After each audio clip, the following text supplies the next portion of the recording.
The following is transcribed. Welcome to Bat Soup, a podcast dedicated to the old-time radio adventures of Superman and the dynamic duo. Buckle your utility belts for lots of jeepers, plenty of intrigue, and cliffhangers galore. Before we get to today's adventure, let's pause for this important message. You know, gang, often at the zoo, you'll see people pointing at a monkey and laughingly say, "See that little guy over there? Well, he's my 32nd cousin." And even though that is a rather corny and time-worn gag, it seldom fails to get a chuckle out of those within earshot. And yet, it may not be completely a laughing matter. Learned men, particularly the famous Clarence Darwin... Clarence? Oh, well. ...have proven, at least to their own satisfaction, that modern man has developed from the monkey. Well, be that as it may, I certainly am not qualified to argue with experts on either side. But I'm kind of inclined to go along with a scientific explanation of the biblical story, which tells us that the world was once peopled by only two human beings, Adam and Eve, who lived in a place described by the Bible as the Garden of Eden, and located by scientists as somewhere in Asia. Now, starting from there, grew the many different people who today populate the earth. And accepting that fact, we must draw the conclusion that all of us, white, yellow, and black, descended from common ancestors who lived in an age long before history began to be chronicled, before the formation of races, religions, and nations. That makes us all what you might call 32nd or 64th cousins. It makes us all brothers under the skin. It proves that all men were created equal, and that no man should suffer the persecution of bigotry and prejudice because, by the will of the Creator, his physical characteristics differ somewhat from yours. For, as the famous Scottish poet Robert Burns puts it, "A man's a man for a' that." So remember always to judge a man by his character and nothing else. And now, Bat Soup presents today's adventure. Part 3 of Looking for Kryptonite, as originally broadcast on December 6th, 1945. Kellogg's Pep, the super delicious cereal, presents The Adventures of Superman. Faster than a speeding bullet, more powerful than a locomotive, able to leap tall buildings at a single bound. Look, up in the sky, it's a bird, it's a plane, it's Superman. Yes, it's Superman. And today it would seem that the crescent and star found in Sidney's apartment is linked with some strange mystery. We'll learn more about it in a moment. But right now, let's join Dan McCullough and his young pal Eddie, who has an idea he wants to try out. Hey, Dan, I thought your cousin Doris was coming, too. Why, she's coming, Eddie. Here I am, Eddie. What do you want? I want to try something out on you and Dan. It's a game we're going to play at a party tomorrow, and I want to see if it works all right. Okay, Eddie, shoot. Well, this is like our regular treasure hunt game, only you're hunting for one of those comic buttons from packages of Kellogg's Pep. I see. Now, the clue I'll give you tells you where the funny paper character might be hiding, and that's where the button is. Oh, that ought to be easy. Okay, here's the first clue. You ready? Ready. I have paws, not wings, so I hide under things. Paws, not wings. Oh, I know. That's Sandy, old Aunt Annie's dog. Right. Under things? That could mean under the sofa. Right, Doris. Find the button? Yes, here it is. Can I keep it? Sorry, but it's part of my collection. We're just trying this game out. You can't buy them anywhere, and you don't send in any money. Don't have to spend any of your allowance.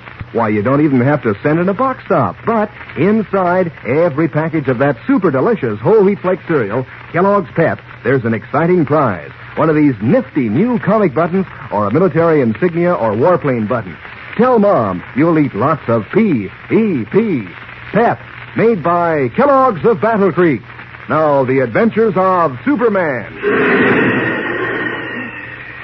Although the Atom Man is no more, Superman is still in great danger because two pieces of kryptonite, the amazing element which robs him of his strength and which gave the Atom Man his deadly power, are in the hands of unknown enemies. In his guise of Clark Kent, Superman and Jimmy Olsen searched the apartment of the now-dead mysterious fat man known as Sidney, who had been the Atom Man's ally. When Jimmy found a strange metal coin bearing an odd symbol, Kent remembered something he had seen in Sidney's country house and left the apartment to make a phone call. A few moments later, a swarthy, dark-skinned man entered the apartment from the fire escape. Drawing a long knife, he slipped noiselessly up behind Jimmy, who was searching a dresser in the bedroom. As we continue now, a faint sound has caused Jimmy to raise his head.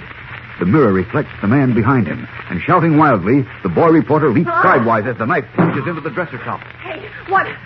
Be quiet. For a moment, an Arab entered through a window and tried to stab Jimmy.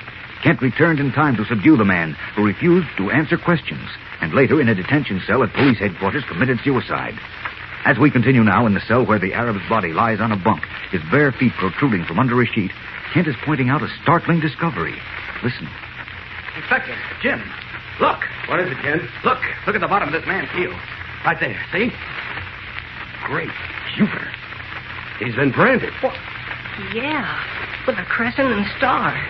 Jeepers, the same designs on the coin we found in Sidney's apartment. Right, Jim, and on the piece of notepaper I found in Sidney's country house.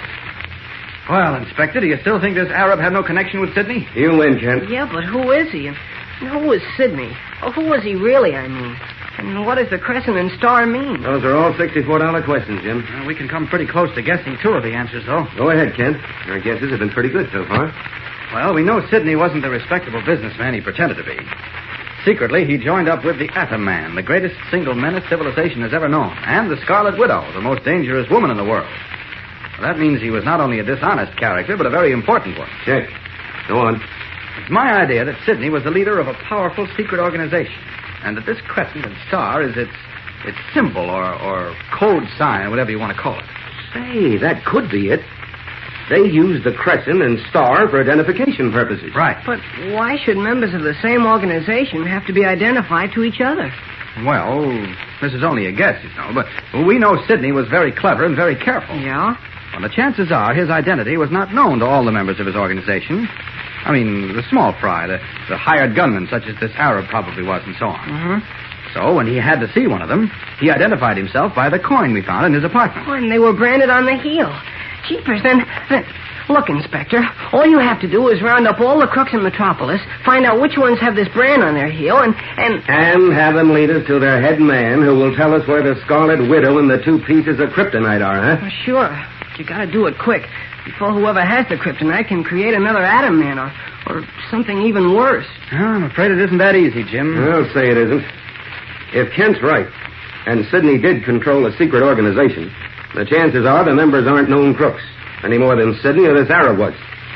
So far, we haven't been able to find a police record for him. Yeah, I guess you're right. Well, then what are we going to do? We've got to find the Scarlet Widow. You don't have to tell me that.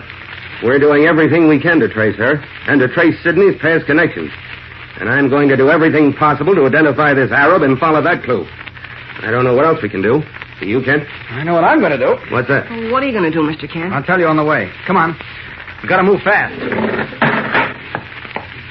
Leaving police headquarters, Kent and Jimmy hurry back to the Daily Planet, where Kent leads the way to the desk of Harry Goldman, the thin, bespectacled feature editor.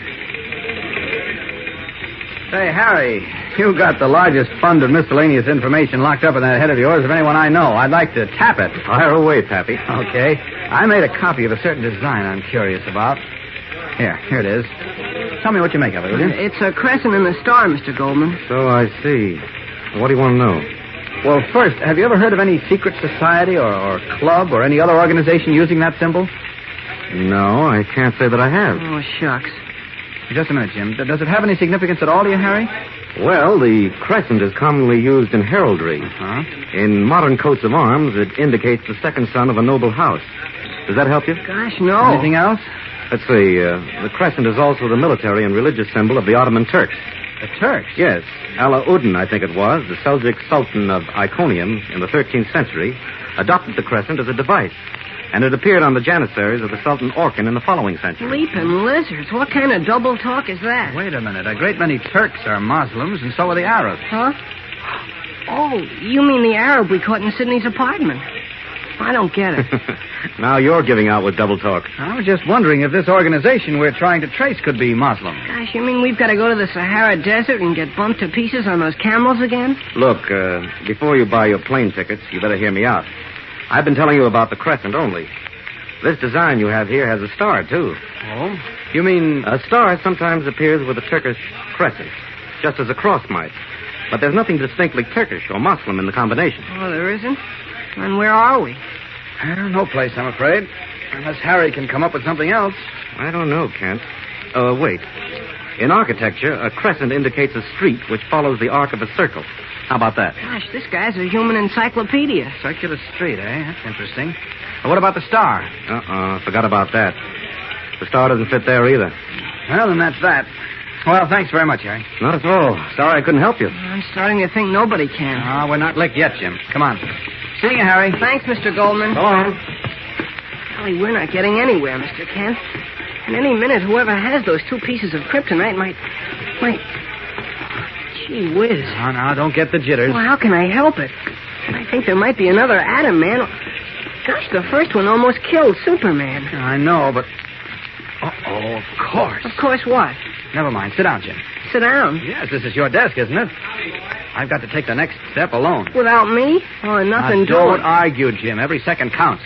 I've got to get help, and I can't take you along. Well, why can't you? What help? There's just one man who might be able to follow the Crescent and Star and find the Scarlet Widow. There is? Well, you mean Superman? No, somebody else. But I've got to see him alone. Look, you tell the Chief and Lois what happened and not to worry if I'm away for a while. Oh, where are you going? Who is this man? I can't tell you. So long, Jim. See you later. Oh, wait. Why can't you tell me? Why can't I go along? Sorry, I've got to handle this alone. So long, Jim. Bursting with curiosity, Jimmy Olsen watches Clark Kent stride swiftly from the city room.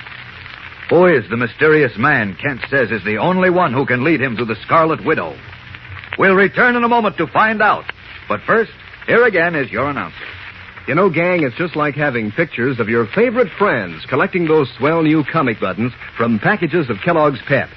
Because every single button has a picture of a favorite comic strip character straight from the funny papers, in full brilliant colors, too. So they show up like anything when you pin them on your jacket or your dress or cap. But the best part is, you don't have to send in any money to get these new comic buttons. Not even a box top. You can't buy them anywhere. Just ask Mom to get you some of that super delicious whole wheat flake cereal, Kellogg's Pep. Then see which prize you find inside. One of these exciting new comic buttons, or a military insignia or warplane button.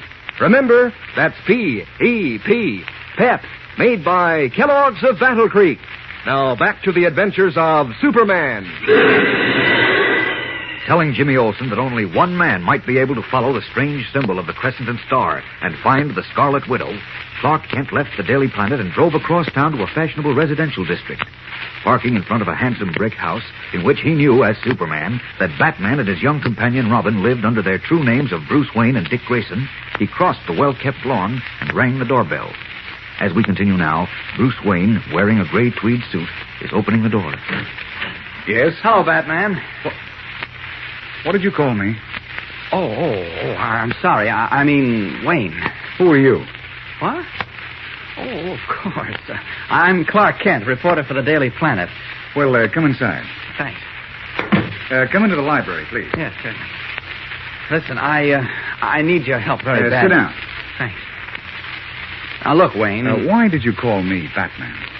Why, I don't know. I guess I've got Batman on my mind. I need his help desperately, and I came here to ask you to help me contact him. What makes you think I can contact him? Well, why? Stop hemming and hawing, Kent. Give it to me straight. Okay, I will. I understood from Superman that you can get hold of Batman. I don't believe you. What? Well, now, look here. I don't lie. If you expect me to believe that Superman told you to contact Batman through me, you're wasting your time. I'll show you to the door. No, wait. This is urgent, terribly urgent. I must see Batman. I once heard that someone who needed him badly put an ad in the newspapers. And he happened to see it. Why don't you try that? It's too late to make the evening editions, and I can't wait until tomorrow. This is a matter of life and death for me, for Superman. For Superman? Are you kidding? No, I'm not. Now, how can I get you to believe me? There's just one way, Kent. What's that? Come clean. What do you mean? You know what I mean. Tell me why you think I can contact Batman. Well, I told you. You said Superman told you I could. Yes? And I said I didn't believe you. Now, tell me the truth, Kent. Or I'm sorry, I'll have to ask you to leave. Oh, what'll I do? You're the only person who can help me, the only one. I'm waiting, Kent. I know, but I don't know what to do. I don't know. I need your help. I've got to have it, but I don't know what to tell you or how. Torn with indecision, Clark Kent hesitates, unable to make up his mind whether or not to reveal his most cherished secret, the secret he has guarded with his very life, that he is Superman. But unless he does reveal his true identity, he may lose the cooperation of Batman. And only Batman, he feels, can help him trace the clue of the Crescent and Star, locate the Scarlet Widow, and get possession of the 2 pieces of deadly kryptonite. What decision will Kent make? Don't miss tomorrow's exciting episode, fellows and girls. It's full of surprises and thrills. So tune in, same time, same station, for the adventures of Superman. Faster than a speeding bullet. More powerful than a locomotive. Able to leap tall buildings at a single bound. Look, up in the sky. It's a bird. It's a plane. It's Superman. Fellows and girls, be sure to follow the adventures of Superman. Brought to you every day, Monday through Friday. Same time, same station, by the grand old Kellogg Company of Battle Creek. And for other thrilling adventures of Superman, see your local newspaper. Superman is also a copyrighted feature appearing in Superman DC publications. Want to hear a scoop? A big scoop of Kellogg news? Well, listen to this. Kellogg's Variety is back. Yes, Kellogg's have scooped 6 of their most famous cereals into this grand variety carton. One carton containing 10 separate, generous-sized packages. So now it's easier for Mom. She just gets Kellogg's Variety, and everybody at the breakfast table can eat his favorite cereal fresh from its own box. Makes breakfast more fun than a picnic. Ask Mom right away to get Kellogg's Variety. It's swell, no fooling. And be sure to be with us tomorrow for the thrilling adventures of Superman. This is the Mutual Broadcasting System. That was part 3 of Looking for Kryptonite from the Adventures of Superman. That'll wrap things up for today's episode of Bat Soup. But be sure to tune in next time when you'll hear Batman say, Stop worrying. It makes wrinkles.